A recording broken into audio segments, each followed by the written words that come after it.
प्यारे बच्चों, आपका अपना चैनल कैरियर इम्पैक्ट रांची में आपका वेलकम है। मैं मोहम्मद अकबर आपके मैथ्स और रीजनिंग के शॉर्टकट ट्रिक्स के लिए लगातार वीडियो अपलोड कर रहे हैं। और आज हम रीजनिंग लेकर के आए हैं आपके बीच। आज का जो क्वेश्चंस है वो स्पेशली JSSC सचिवालय 2023 को ध्यान में रखते हुए अपलोड कर रहे हैं। हालांकि एग्ज़ाम तो अभी रुक गया है, स्टे लग गया है हाई कोर्ट का, लेकिन एग्ज़ाम तो होगा ही। 2 महीना लेट हो या 3 महीना लेट हो, लेकिन एग्ज़ाम होगा ही। नियोजन नीति जल्द बनेगा और बनने के बाद एग्ज़ाम किसी वक्त भी ले लिया जाएगा। तो ज़रूरी है कि उससे पहले तैयारी करें और तैयारी अपनी पूरी होनी चाहिए। तैयारी को ना रोकें, इस पे ब्रेक ना लगाएं, बल्कि अपनी कोशिश कंटिन्यू जारी रखें। इसी उद्देश्य को पूरा करने के लिए हम लगातार वीडियो अपलोड कर रहे हैं, ताकि जितने भी विद्यार्थी हैं जो घर पर बैठे हैं वो अपनी पढ़ाई कंटिन्यू रखें और मायूस होने की ज़रूरत नहीं है। एग्ज़ाम होगी ही, भले विलम्ब हुआ हो, लेकिन एग्ज़ाम होगी। चलिए आज की क्लास शुरू करते हैं। तो आज हम 2 वीडियोस आपको ही करेंगे, मैथ और रीजनिंग दोनों का। पहला वीडियो ये रीजनिंग का है, ऊपर में गलती से लिखा गया मैथमेटिक्स। इसके बाद मैथ्स का। देखिए पहला सवाल है, एक तरफ बाएं तरफ दिया हुआ है क्वेश्चन फिगर और दाएं तरफ दिया हुआ है आंसर फिगर। ऊपर में लिखा होता है इंस्ट्रक्शन कि क्वेश्चन फिगर को पैटर्न को देखते हुए आंसर फिगर में 4 ऑप्शन में से कोई एक ऑप्शन सही होगा जो इस प्रश्न चिन्ह के स्थान पर आएगा, उसे आपको चूज करना है। तो देखो क्वेश्चन फिगर जो है प्रश्न वाले चित्र में, इस तरफ देखिए और देखने के बाद पैटर्न की कोशिश करें कि क्या बोलता है। तो देखिए इसमें बोल रहा है कि यहां पर एक दिया हुआ है ये जो 6 लाइन दर्शाता, 1 2 3 4 5 6, और ये 6 को अगर ऊपर ऊपर मिला दिया जाए तो ये षष्ठभुज बन जाएगा, हेक्सागोनल। तो हेक्सागोन बन जाएगा ये ऊपर ऊपर अगर मिला देते हैं। कैसे? कुछ इस तरह से देखो, ये अगर इस तरह से मिल जाए, ये इस तरह से मिल जाए, ये इस तरह से मिले, ये इस तरह से मिले, और ये इसे मिलेगा, तो ये हेक्सागोन बन जाएगा। उसी प्रकार ये वाला जो देख रहे हैं ये कैसा बनेगा, इसके चित्र को हम लोग को ये 4 ऑप्शन में से कोई एक ऑप्शन में चुनना है। इसे मिलाओ तो ये ऐसा इस तरह से मिलेगा। ये देखो ये इस तरह की आकृति होगा। तो यहाँ पहला ऑप्शन दिया है स्क्वायर, मतलब वर्ग तो होगा नहीं। दूसरा में दे रखा है विर्थ, सर्कल भी नहीं होगा। तीसरा में दिया हुआ पंचभुज, ये भी नहीं होगा, पेंटागन भी नहीं होगा। ये देखो ये बन रहा है ये, क्योंकि इस तरह से मिलाएंगे तो ऐसा आकृति बन रहा ना, तो आपका ऑप्शन हो जाएगा ऑप्शन डी। क्लियर है? तो ये फिगर वाला था, नॉन वर्बल चैप्टर से है रीजनिंग का। चलिए दूसरा क्वेश्चन है, how many pairs of letters are there in the word answer which have as many letters between them as they have in alphabetical order। सवाल दिया है कि आंसर जो है एक वर्ड है, इसमें कितनी ऐसे अक्षरों का युग्म है। आंसर में आंसर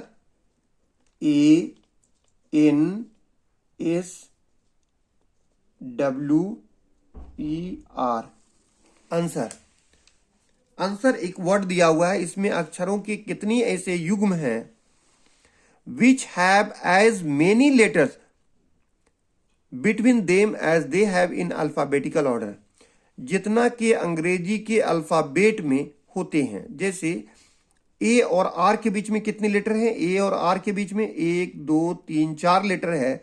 तो क्या इंग्लिश अल्फाबेट लिखेंगे आप इस तरह से ए बी सी डी, उसी तरह से ई एफ जी एच, ऐसे ही लिखते जाएंगे आप। तो ए और आर के बीच में क्या 4 लेटर है? यहां देखो तो आर तो अभी तक आया नहीं है। 1 2 3 4 5 6 7 हो गया, तो ये तो होगा नहीं। तो ऐसा अक्षरों का युग्म पता करना है जो यहां पर भी हो और साथ ही साथ अंग्रेजी अल्फाबेट में हो, मतलब अंग्रेजी वर्णमाला में भी हो। तो इसका बनाने का शॉर्टकट ट्रिक क्या है? सबसे पहले जितनी भी दे रखा है इसकी प्लेस वैल्यू लिख दो, स्थानीय मान। ए का 1, एन का 14, एस का 19, डब्ल्यू का 23 और ई का 5, आर का 18। ये सबका स्थानीय मान लिख दिए। अब क्या करोगे? आप काउंटिंग करोगे फॉरवर्ड एंड बैकवर्ड, आगे और पीछे दोनों से। जैसे देखो यहाँ 1 है, 1 के बाद क्या होगा? 2 नहीं आ रहा है, यहाँ 3 4 5 आ रहा है। तो 1 के बाद 5 आ रहा है, तो ये और ये मिलकर के एक पेयर बनाएगा। फिर से देखो 1 है ना यहाँ लिखा हुआ, 2 यहाँ 2 नहीं 14 लिखा, 3 3 नहीं 19 लिखा हुआ, 4 नहीं 23 लिखा हुआ, 5 तो हाँ 5 है, ये 6 नहीं है। उसके बाद इधर तो है नहीं।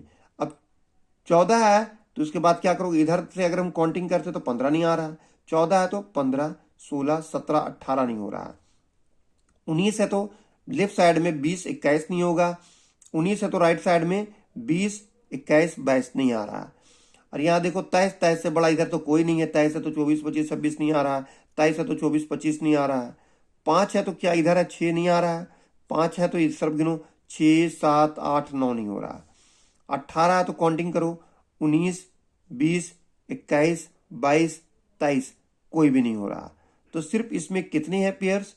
इसमें दिया हुआ है सिर्फ एक जोड़ा बन रहा है ना, किसका? ए और ई का एक पेयर बन रहा है। तो ए और ई के बीच में कितनी है? इसमें 1 2 3 है। यहां भी देखो ए और ई के बीच में कितनी है? तो ए और ई के बीच में 3 है। इस ए और ई के बीच में कितना है? 1 2 3 है। यहां भी ए और ई के बीच में 3 है, दोनों जगह टैली कर रहा है, तो ऐसा एक बन रहा है। क्लियर है? चलिए अगले प्रश्न की तरफ चलते हैं। तीसरा सवाल बोलता है which of the flowing figures depicts relations between sparrows birds mice. बोलता है नीचे में 4 ऑप्शन दिया हुआ है, फिगरों की ऑप्शन दे रखी है। इसमें आपको बोलता है कि स्पैरो बर्ड्स और माइस के बीच में क्या रिलेशन होगा, जो कौन सा ऐसा फिगर है जो दर्शाएगा तीनों के संबंध को, उसको आपको चुनना है। तो देखो स्पैरो भी एक चिड़िया होते हैं, एक बर्ड्स होते हैं, बर्ड्स का एक कैटेगरी है, एक जाति है, और बर्ड्स चिड़िया जानते हैं, माइस का मतलब चूहा। तो देखो ये है बर्ड्स, बर्ड्स के अंदर में ही स्पैरो होगा, क्या कि कोई ये जो है ना चिड़ियों का ही एक श्रेणी है, एक जाति है स्पैरो, बट चूहा तो ये अलग है। तो इसका कौन सा सही ऑप्शन होगा? तो ऑप्शन नंबर बी। तो ऐसे प्रश्न को सिर्फ आप देख करके ही आंसर दे सकते हैं। समझ में आ गया? ये वेन डायग्राम चैप्टर से है, जिसमें स्पैरो बर्ड्स और मैस 3 के बीच में रिलेशन ढूंढने के लिए बोला, तो हमने रिलेशन ढूंढ दिए। स्पैरो जो होता है छोटी सी चिड़िया है, जो एक चिड़िया के ही जाति में आते हैं, तो ये चिड़िया के अंदर ही स्पैरो आएगा, बट जो मैस है चूहा वो अलग होगा, तो इसका रिलेशन होगा बी। चलिए चौथे सवाल पे, choose the correct options in the place of question mark. प्रश्न चिन्ह के स्थान पर कौन सा सही विकल्प आएगा उसे चुनिए। इसमें से दिया हुआ 1 2 3 दिया हुआ, चौथा में यहां प्रश्न चिन्ह है, इसके स्थान पर कौन सा सही ऑप्शन आएगा ये चुनना है। तो आप गौर करके देखिए, यहां दिया है MNOPQ, ठीक है। यहां दिया है क्या? RSTUVWXYZA, मतलब तो लगातार है, ये तो क्लियर है। दूसरा क्या है कि यहां से जो है Q से खत्म हुआ, ठीक है, MNOPQ क्यू, क्यू के बाद फिर आर से स्टार्ट हो गया, R S T U V, फिर वी है तो वी के बाद डब्ल्यू से स्टार्ट हो गया, W X Y Z A है तो अब बी से स्टार्ट होगा। तो 20 ऑप्शन, ये भी ये भी ये भी ये भी सब 20 ऑप्शन है। अब हमें देखना है कि शुरू में ये शुरू का 2 लेटर दे रखा है, ये स्मॉल लेटर है, बाकी 3 जो लेटर दे रखा है ये कैपिटल है। अगला वाला में 2 कैपिटल कर दिया, 3 स्मॉल कर दिया। तीसरा में क्या किया, शुरू में फिर 2 स्मॉल 3 कैपिटल। तो अगले बार में क्या आएगा, 2 कैपिटल आना चाहिए। यहां पर शुरू में 2 स्मॉल 3 कैपिटल, 2 फिर कैपिटल 3 स्मॉल, पहले स्मॉल देन कैपिटल फिर स्मॉल तब कैपिटल होगा। तो कैपिटल में क्या आएगा, बी तो आएगा, ये तो जो भी आएगा लाइन से आएगा, B C D E F आएगा, लेकिन पहला कैपिटल होगा 2, तो 2 यहां कैपिटल नहीं है, इसमें देखो बी और सी कैपिटल है। उसके बाद डी ई एफ जो है ये स्मॉल से है, तो ऑप्शन नंबर जो है ये बी होगा। समझ में आ गया। यहां शुरू का 2 स्मॉल, फिर यहां देखो अल्टरनेट में, फिर यहां दिया हुआ है क्या, कैपिटल, फिर स्मॉल तब कैपिटल होगा, तो कैपिटल ही वाला आएगा। लेकिन कितना कैपिटल आएगा, सिर्फ शुरू के 2 कैपिटल आएगा, बाकी 3 जो होगा वो 3 अक्षर 3 लेटर जो होंगे वो स्मॉल लेटर में होंगे। यहां सब कैपिटल दिया हुआ है, यहां पे 3 कैपिटल दे दिया जो गलत है। चलिए अगला प्रश्न 5 number, how many times does the hands of the clock are in straight line. बोलता है कि घड़ी के सुइयों के बीच स्ट्रेट लाइन कितनी बार बनता है। तो एक दिन में कितनी बार बनता है ये पूछ रहा है। तो देखो घड़ी की सुई जो होता है ये 2 तरह से बनता है। अगर हम इस तरह से बनाएं, मान लो कि कोई घड़ी है, एक तो होगा इस तरह से, एक ऊपर एक नीचे काटा हो जाए तो ये स्ट्रेट लाइन बनेगा। दूसरा क्या होगा, दूसरा इस तरह से बन सकता है कि एक के ऊपर में दूसरा हो, एक हो जाए, इसी के ऊपर में दूसरा हो। ठीक है, तो स्ट्रेट लाइन जो है वो 2 तरह से बनेगा, चाहे तो अपोजिट होगा, दोनों सुई दोनों घड़ी के कांटे जो है, hands of both the clocks are opposite to each other, और दोनों में क्या होगा, एक दूसरे के ऊपर होगा, तब भी स्ट्रेट लाइन है। यहां भी दोनों घड़ी की सुई देखो, यहां पे ये स्ट्रेट लाइन है, सरल रेखा में है, और ये भी स्ट्रेट लाइन में है, सरल रेखा में। तो 1 घंटे में दोनों जो है कांटा एक स्ट्रेट लाइन बनाए, ऐसा 44 बार होता है। 12 घंटे में 22 बार और 24 घंटे में 44 बार होता है। तो दोनों घड़ी की सुई एक सरल रेखा में होगी, एक स्ट्रेट लाइन में होगा। ये एक दिन में कितनी बार होता है, 24 बार होता है। क्लियर है। चलिए नेक्स्ट क्वेश्चन की तरफ चलते हैं। अगला सवाल क्वेश्चन नंबर 6 बोलता है, as earth is related to sun, similarly moon is related to star, planet, object, earth. बोलता है जैसा कि पृथ्वी सूर्य से संबंध है, जिस प्रकार अर्थ सूर्य से संबंधित है, उसी प्रकार सिमिलरली उसी प्रकार चंद्रमा जो है वो किससे संबंधित है, स्टार से, प्लैनेट से, ऑब्जेक्ट से, अर्थ से। तो देखिए आपको पता होगा कि हमारा जो पृथ्वी है वो सूरज के चारों तरफ मूव करता है। सूरज के चारों तरफ क्या करता है, पृथ्वी मूव करता है, घूमता है। उसी प्रकार जो चंद्रमा जो है वो पृथ्वी के, अर्थ के चारों तरफ घूमता है, क्योंकि चंद्रमा जो है पृथ्वी का मात्र एक ऐसा उपग्रह है जो इसके चारों तरफ घूमता है। तो सूरज के चारों तरफ जिस प्रकार पृथ्वी घूमता है, उसी प्रकार पृथ्वी के चारों तरफ मून घूमता है, मतलब कि चंद्रमा घूमता है। तो आपका ऑप्शन होगा डी। रिलेशन मिल गया इसमें। चलिए अब आखिरी प्रश्न की तरफ चलते हैं, लास्ट क्वेश्चन। बोलता है, in a specific code gone is written as, एक विशिष्ट कॉर्ड में, भाषा में गॉन को लिखा गया है 5 at the rate of copy of N9 ये इस तरह लिखा गया है। क्या क्या लिखा गया है? गॉन को लिखा गया है 5 at the rate of copyright N9। उसी पर एंड सील को लिखा गया है, और किसको? Seal, SEAL। सील को क्या लिखा गया है? सील को लिखा गया है 6-9% एंड स्टार से दर्शाया गया है। तो बोलता है लॉक्स का क्या होगा, हमें निकालने किसका बोलता है? लॉक्स का।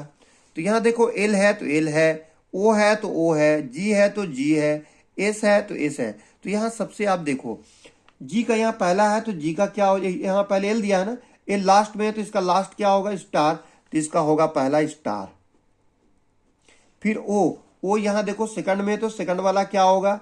At the rate of. फिर G यहां दिया है पहला, तो इसका पहला क्या होगा? G का, इसका पहला मतलब 5।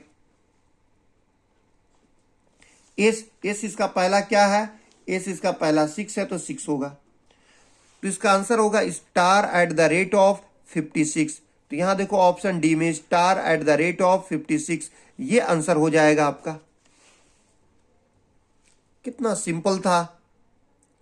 इस तरह के प्रश्न पूछे जाएंगे JSSC में रीजनिंग से, और रीजनिंग का एक भी क्वेश्चन छूटेगा नहीं। हमारी कोशिश है कि 20 क्वेश्चन रीजनिंग के और 20 क्वेश्चन मैथ के, जो 40 क्वेश्चन होते हैं जिसके पूरे मार्क्स 120 होता है, ये हम आपको दिला दें। लेकिन इसके लिए ज़रूरी है कि आप हमारे चैनल से लगातार जुड़े रहें। अगर पहली बार देख रहे हैं वीडियो तो इसे लाइक करने के साथ साथ इस वीडियो को सब्सक्राइब कर लें और बेल आइकन दबा दें, ताकि हमारा आने वाला डेली जो वीडियोस अपलोड होते हैं उसकी नोटिफिकेशन सबसे पहले आपको मिल जाए। और वीडियो को पूरा देखें, कभी भी स्किप करके वीडियो ना देखें, कंटिन्यू बने रहें, ताकि हर तरह के प्रश्न हम आपको सॉल्व करके दिखलाएं। अगर इस तरह से आप करते हैं तो आपकी तैयारी बहुत अच्छी हो जाएगी और एक क्वेश्चन भी आप मिस नहीं करेंगे। अगर कोई क्वेश्चन छूट जाए 40 सवाल में, 20 रीजनिंग 20 मैथ में, तो ये आपके लिए दुर्भाग्य होगा, ये बैड लक होगा, नहीं तो एक भी क्वेश्चन छूटेगा नहीं। इसके लिए ज़रूरी है कि आप कंटिन्यू प्रैक्टिस करते रहें।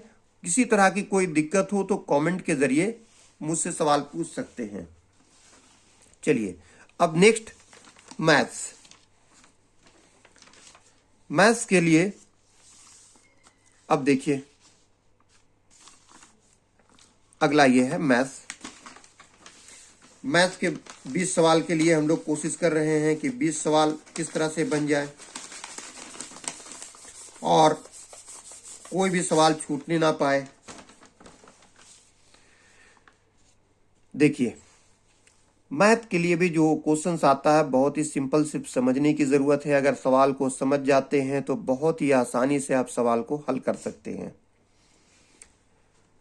आज का पहला सवाल है मैथमेटिक्स का कि यदि 2a बराबर 3b बराबर 4c हो तो a अनुपात b अनुपात c ज्ञात करें। यहां दे रखा है 2a बराबर 3b बराबर 4c, तो a b c का मान ज्ञात करना है। तो देखो कैसे ज्ञात होगा, इसको आप देख लीजिए अच्छा से। यहां से दिया हुआ है ना 2a बराबर 3b, अगर यहां से 2a बराबर 3b अगर होता है तो b नीचे आ जाएगा, तो a बाई b यहां होगा क्या 3, ये 2 मल्टीप्लाई में है तो डिवाइड में आ जाएगा, मतलब 3/2। तो इस तरह से आप देखोगे जब 2 को कंपेयर करोगे आप, तो ये a का वैल्यू क्या होगा 3 हो जाएगा, a का वैल्यू ये होगा और b का वैल्यू ये हो जाएगा। उसी तरह से इन दोनों को जब कंपेयर करोगे, तुलना करोगे, तो b का वैल्यू 4 हो जाएगा और c का वैल्यू 3 हो जाएगा। अब ABC निकालना है तो कैसे निकालोगे वो देखो। ए अनुपात बी अनुपात सी।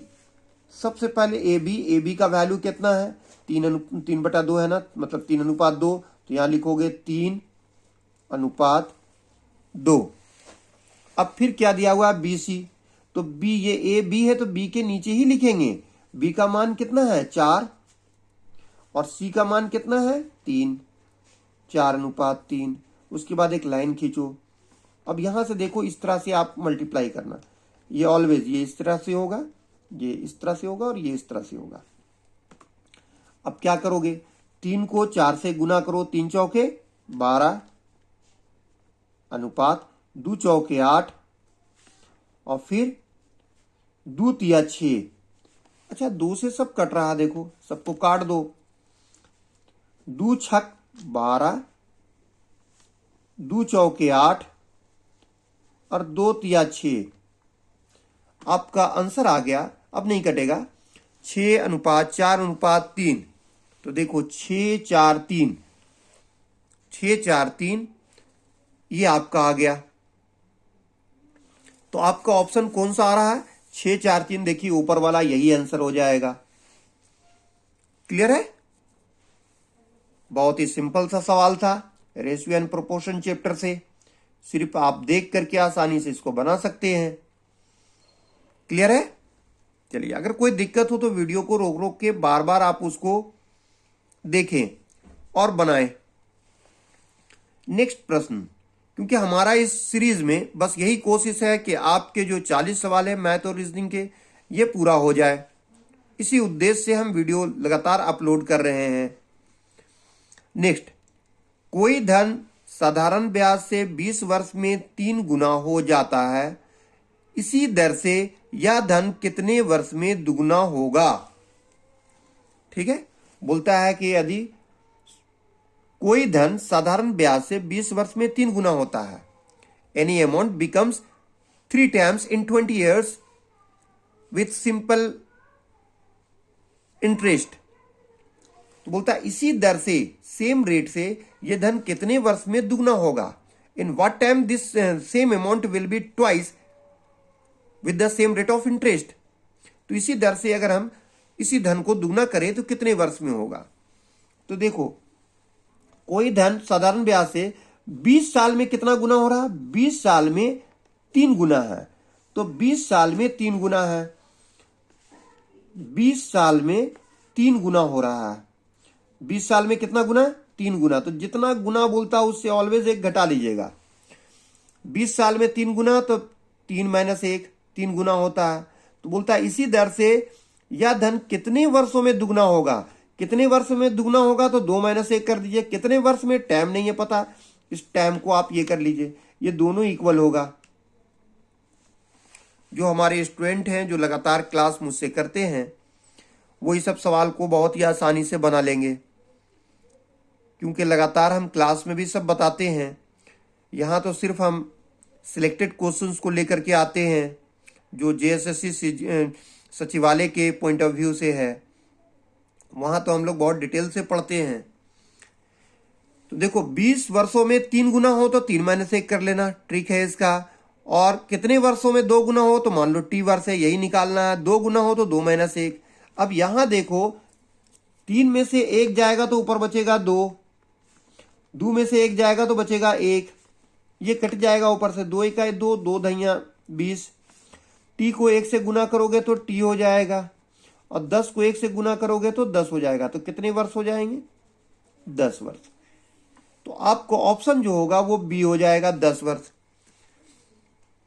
20 साल में 3 गुना हो जाता है तो 10 साल में 2 गुना हो जाएगा।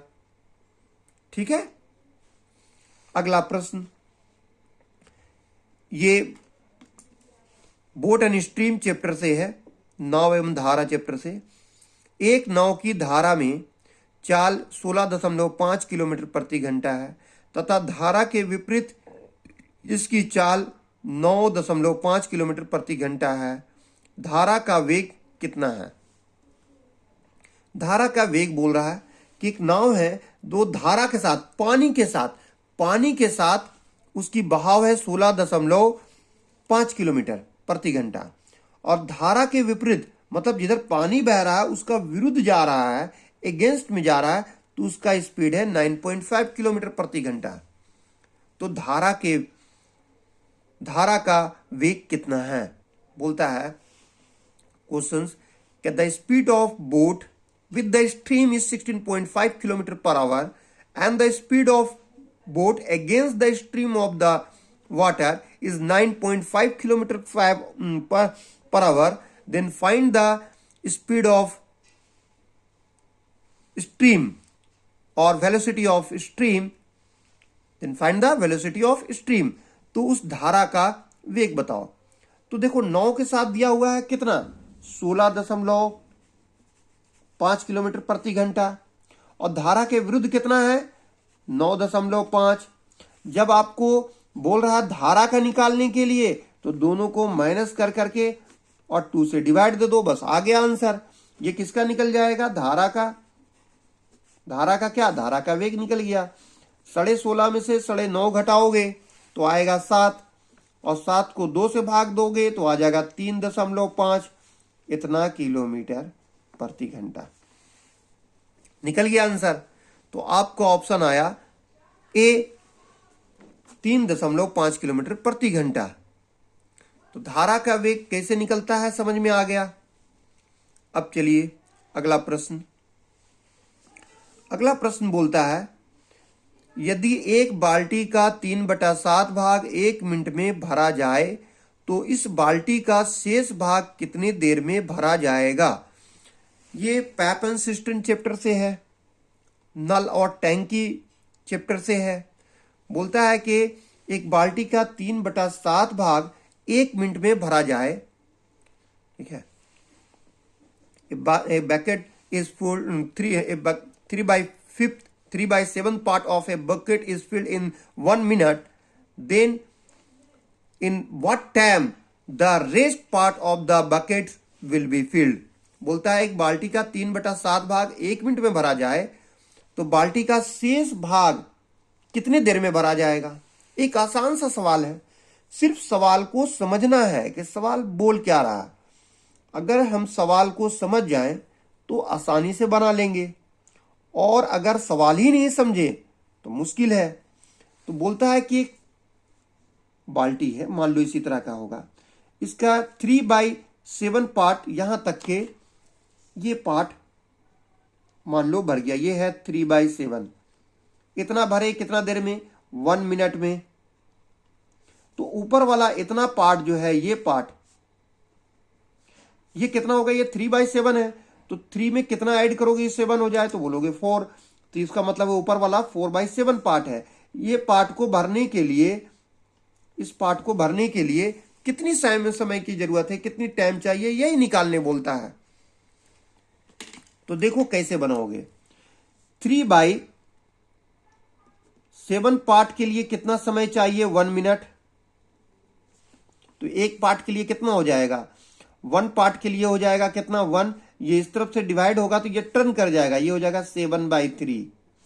अब हमें कितना पार्ट भरना है, हमारा रिमेनिंग है जो शेष भाग है वो 4/7 है, 4/7 है। तो इसको 4/7 से मल्टीप्लाई कर दो, 4/7 से, डायरेक्ट आंसर आ जाएगा।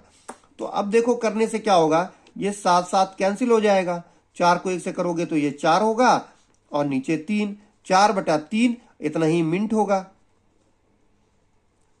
4/3 मिनट में बाकी जो शेष भाग है बाल्टी का वो भर जाएगा। पूरा बाल्टी नहीं भरा था, बाल्टी का 3/7 भाग, 3/7 part of the bucket is filled in 1 minute, then in what time the rest part of the bucket will be filled. तो 3/7 भाग 1 मिनट में भरा, तो 4/7 भाग जो बचा, ये 4/7 कैसे आया, 3 में कितना जोड़ोगे कि 7 आएगा, तो बोलोगे 4। तो इसका मतलब 4/7 शेष बचा हुआ है। ये है क्या, शेष है, ये शेष पार्ट है। तो शेष पार्ट को भरने में कितना समय लगेगा, तो 4/3 मिनट लगेगा। आपका ऑप्शन नंबर बी ये करेक्ट है। उम्मीद है समझ में आ रहा होगा, बहुत ही आसान था। अगला प्रश्न, एक वस्तु का क्रय मूल्य अंकित मूल्य का 64% है, यदि इस पर 12% का बट्टा दिया जाए तो लाभ प्रतिशत कितना होगा। सवाल बोलता है कि एक वस्तु का क्रय मूल्य जो दिया हुआ है उसका अंकित मूल्य का 64% है। The cost price of an article is 64% of its list price और मार्क प्राइस। अंकित मूल्य को लिस्ट प्राइस या मार्क प्राइस कहते हैं। तो बोलता है कि उस वस्तु का क्रय मूल्य जो है उसका अंकित मूल्य का 64% है। The cost price of the article is 64% of the mark price. यदि इस पर 12% का बट्टा दिया जाए, if 12% discount is allowed on it, अगर इस पर 12% का बट्टा दिया जाए तो लाभ प्रतिशत कितना होगा। Then find the percentage profit. तो बताइए कितना प्रतिशत लाभ होगा। तो देखो बहुत ही आसान है। अगर 100 रुपया उस वस्तु का अंकित मूल्य होगा, अंकित मूल्य कितना होगा 100 रुपया है, तो आपका कॉस्ट प्राइस कितना हो जाएगा। तो कॉस्ट प्राइस आपका होगा 100 का 64% मतलब 64 रुपया होगा। अब मान लीजिए कि उसकी लिस्ट प्राइस या मार्क प्राइस जो था वो 100 रुपया था और इस पे 12% डिस्काउंट दे रहे हैं, तो डिस्काउंट तो इस पर दीजिएगा। तो 12 रुपया इसमें आप घटाइएगा, 12 रुपया इसमें घटेगा तो 88 रुपया क्या होगा, ये होगा सेलिंग प्राइस। तो आप बेच रहे हैं 88 रुपया में, खरीद रहे हैं 64 रुपया में। उसी चीज को 64 में खरीदें लेकिन बेच कितना में रहे 88 में। क्यों? क्योंकि उसका दाम तो 100 रुपया है, एक्चुअल प्राइस उसका 100 रुपया है। तो 100 रुपया में 12 रुपया तो आप डिस्काउंट दे रहे हैं, तो 88 में बेच रहे हैं। अब 88 में बेचेंगे और 64 में खरीदें तो लाभ कितना हो रहा। 8 में से 4 गया तो 4, 8 में से 6 गया तो 2, 24 रुपए का आपको लाभ हो रहा है। तो 24 रुपया लाभ हो रहा है। कितना रुपया क्रय मूल्य पर, 64 रुपया है क्रय मूल्य। 64 से भाग दे दीजिए, गुना 100 कर दीजिए, निकल जाएगा। क्योंकि प्रतिशत लाभ कैसे निकलता है, percentage profit, profit by cost price multiply by 100। अब यहां देखो 8 तरीके 24, 8 64। अब इसको करोगे 4 से, 4 दूनी 8, 4 25 से 100। अब यहां 25 को 3 से गुना करोगे तो हो जाएगा 75। 75/2 का मतलब हो गया 37.5%। 37.5%। तो इसका आपको ऑप्शन हो जाएगा ऑप्शन नंबर ए 37.5%। तो देख रहे हैं कि सवाल कितना आसान होता है, सिर्फ समझने की जरूरत है। ये डिस्काउंट चैप्टर से है, डिस्काउंट से क्वेश्चन रिलेटेड था। सिर्फ सवाल समझ गए तो आसानी से बनेगा।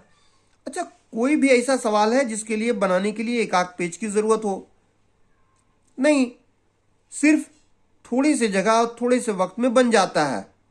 आपको हम बहुत ही आसानी से एक एक चीज को एक्सप्लेन कर करके बता रहे हैं कि देखो बनता कैसे है, कैसे आप क्विक चुटकियों में आंसर निकाल सकते हो। ये तरीका हम आपको बता रहे हैं। सिर्फ आपको सवाल को समझना है। सवाल समझ गए तो बहुत सारे ऐसे प्रश्न हैं जो आप सिर्फ देख करके ही ऑप्शन दे देंगे, लेकिन ये डिपेंड करेगा आपके प्रैक्टिस पर। जैसा आप प्रैक्टिस करेंगे वैसा आप बना पाएंगे। चलिए अगला प्रश्न, ये देखो अलजेब्रा से है। यदि 5 की पावर 5x + 5 = 0 हो तो x का मान निकालिए। बहुत ही आसान, बहुत ही सिंपल सवाल है। यहां दिया हुआ क्या है, 5 की पावर 5x + 5 = 1 दिया हुआ है। यही दिया हुआ है ना। अच्छा जी, इस एक को हम जानते हैं बेस 5 दिया हुआ, आधार 5 है और ये 1 का है। तो 5 की पावर 0 = 1 होता है। मतलब किसी भी नंबर के ऊपर में अगर 0 हो तो वो 1 हो जाएगा। अगर वो x के ऊपर में 0 लिखेंगे तब भी 1 हो जाएगा। अगर इसको z के ऊपर में 0 लिखेंगे तब भी 1 हो जाएगा। 100 के ऊपर में 0 लिखोगे तब भी 1 हो जाएगा। तो किसी के ऊपर में 0 होने से 1 होता है। तो हम यहाँ 1 की जगह पे हम लिख सकते हैं 5 के ऊपर में 0। ऐसा करने से दोनों का बेस देखो बराबर हो गया। अब हम जानते हैं कि आधार बराबर हो गया, ये दोनों का बेस बराबर हो गया तो ऊपर का पावर भी बराबर होगा। ये पावर जो है इसके बराबर हो जाएगा। इसका मतलब है 5x + 5 = 0 हो गया। तो 5x बराबर क्या होगा, ये उस तरफ जाएगा तो -5। अब यहां से देखो 5 5 कट जाएगा, 5 × 5, 5 × 5, तो x का मान कितना आ गया, x का मान -1। ये 5 5 कट गया तो यहां पर माइनस बचा और यहां -1, तो आपको ऑप्शन हो गया ऑप्शन नंबर ए, -1। तो इस प्रकार आज की जो क्लास हुई, जिसमें मैथ और रीजनिंग दोनों बताए हम, और वे सारे सवाल जो मोस्ट इंपॉर्टेंट क्वेश्चंस हैं, जो गेस क्वेश्चन है जेएसएससी सीजीएल के लिए, और ये सारे सवालों को बनाकर दिखलाए हम कि देखो कैसे शॉर्ट ट्रिक से बनता है, शॉर्ट टाइम में बनता है, आसानी से बनता है। वो सारे क्वेश्चन सिर्फ हम दिए नहीं, बल्कि उस सारे क्वेश्चंस को बना के दिखलाएं। तो मैथ हो या रीजनिंग हो, आप बहुत आसानी से बना सकते हैं और सारे सवाल आप बना सकते हैं। यह आपको 120 का 120 नंबर दिला देगा। उम्मीद है कि आज की वीडियो पसंद आई होगी। अगर पसंद आई है तो लाइक करना ना भूलें और अपने दोस्तों को शेयर करें, ताकि जो फ्रेंड जो कहीं नहीं पढ़ रहे हैं और उन्हें भी एक उम्मीद है कि मेरी भी जॉब होगी, तो वैसे भी बच्चे कम से कम इस वीडियो से लाभ उठाए, उनको भी फ़ायदा हो। और अगर आप सब्सक्राइब नहीं किए हैं तो इसे सब्सक्राइब करके बेल आइकन दबा दें, ताकि हमारा आने वाला न्यू वीडियो का नोटिफिकेशन सबसे पहले मिल जाए आपको। और इस वीडियो को जितना चाहें उतना आप फैला सकते हैं, ताकि हर कोई को लाभ हो। चलिए आज के लिए इतना ही। Thank you, have a good day.